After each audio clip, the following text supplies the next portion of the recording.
This is day 2 of a 2-day training that I've been doing in collaboration with the New York City Department of Ed.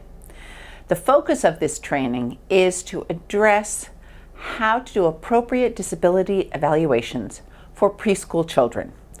Those are evaluations that are consistent with the federal law, state regs, state policies and guidelines, and New York City Department of Ed policies and guidelines. We started day 1 with what's happening in the clinical world today. So the children are following the evaluators across.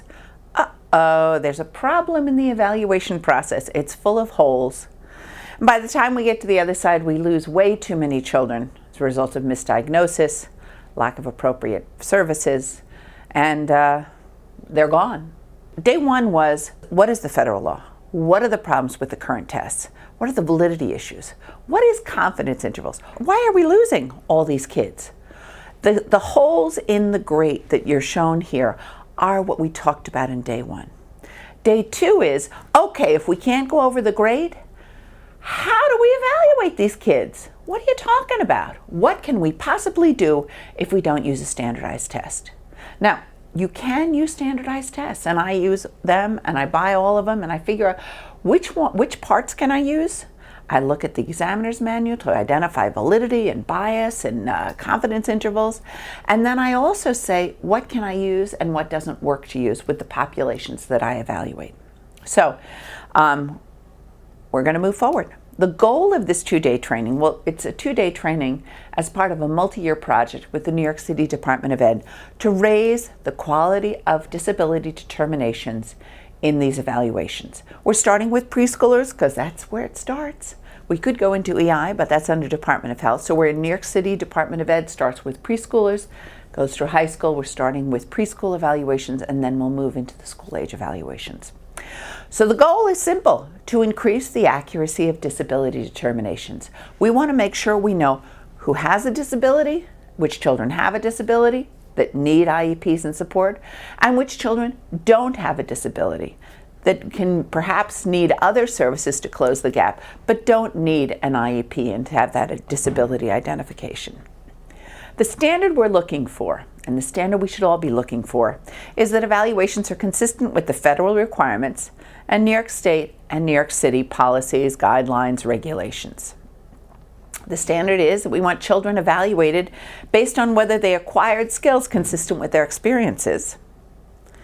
And we want the written reports to provide sufficient data and analysis so the CPSE administrator or the CSE chairs or the CSE placement meetings can see the basis for the evaluator's conclusions.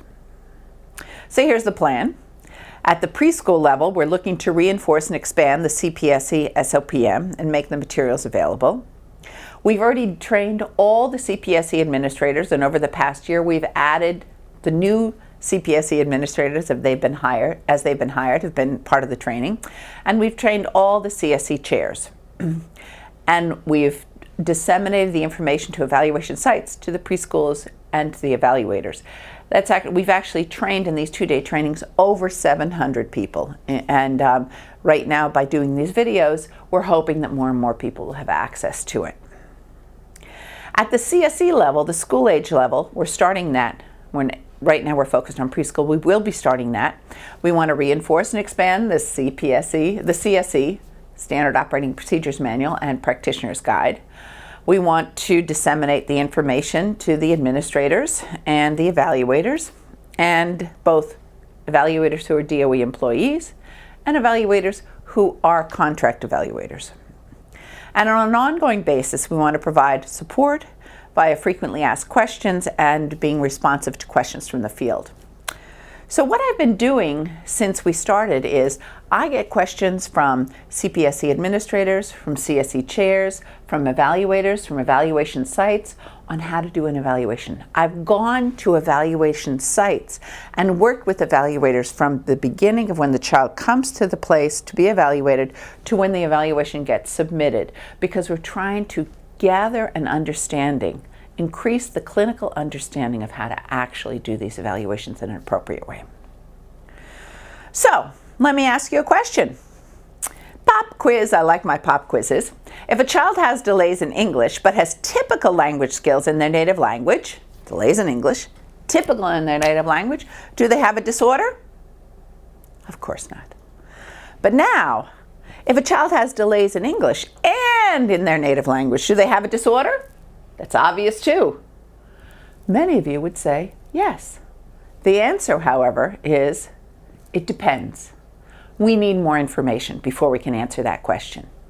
Because many children will appear to have delays in their L1 and delays in English, but there's no disorder, there's no disability. And one of the things that evaluators, whether they're ed evaluators, psych evaluators, OTs, speech and language evaluators, have to know is about second language acquisition.